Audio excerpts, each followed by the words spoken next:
शमिता ने राकेश से मांगी माफी। शमिता और राकेश के बीच मिटी दूरियां।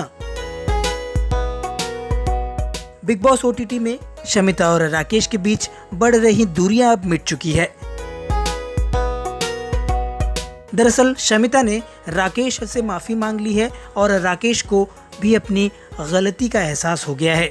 2 दिन तक इन दोनों के बीच बातचीत बिल्कुल बंद थी और ये दोनों एक दूसरे से खफा और अलग थलग नजर आ रहे थे। शमिता शेट्टी ने बात की शुरुआत की और घर के गार्डन एरिया में दोनों के बीच बातचीत हुई। शमिता ने कहा, मैं काफ़ी हर्ट हुई थी, मेरे लिए मुश्किल दौर था, मुझे उम्मीद थी कि मुश्किल दौर में तुम मेरे साथ खड़े रहोगे। राकेश बापट ने कहा कि मैं नहीं चाहता हूं कि मैं तुम्हारे जीवन में वो रीज़न बनूं जो आगे चलकर तुम्हें दुखी करे।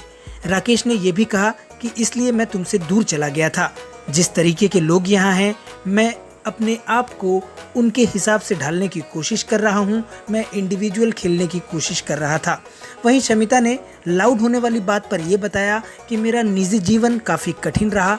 पापा के जाने के बाद मम्मी और बहन के साथ मैंने वक्त बिताया और जब मैंने फिल्म इंडस्ट्री में कदम रखा तो मेरी तुलना बहन से की गई और मुझे अपनी लड़ाई हमेशा खुद लड़नी पड़ी है। इसीलिए जब कोई मुझ पर हावी होता है तो मैं लाउड हो जाती हूँ। मैं जानती हूँ कि ये सही नहीं है और आगे चलकर मुझे ही तकलीफ मिलेगी, लेकिन मैं परफेक्ट नहीं हूँ। फिर भी मैं कोशिश करूँगी कि मैं अपनी कमियों को सुधारूँ।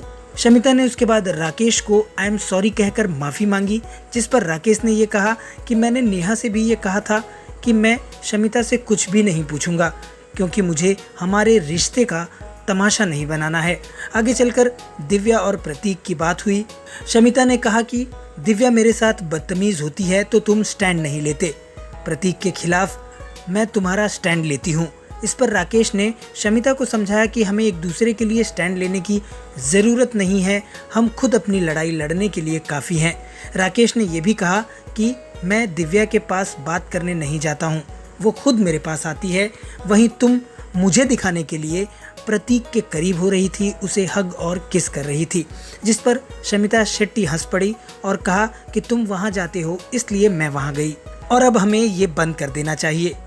आखिरकार हुआ ये कि दोनों ने अपनी अपनी गलतियाँ मानी और ये कहा कि हम खुद को सुधारने का प्रयास करेंगे। वैसे में ये कहा जा सकता है कि इनके बीच जो दूरियां साफ दिखाई दे रही थी वो पूरी तरह से ख़त्म हो गई है। बिग बॉस ओटीटी से जुड़ी इसी तरह की खबरें लगातार पाने के लिए आप जुड़े रहिए हमारे चैनल से और अपनी प्रतिक्रिया कमेंट्स के ज़रिए हम तक ज़रूर पहुंचाएं।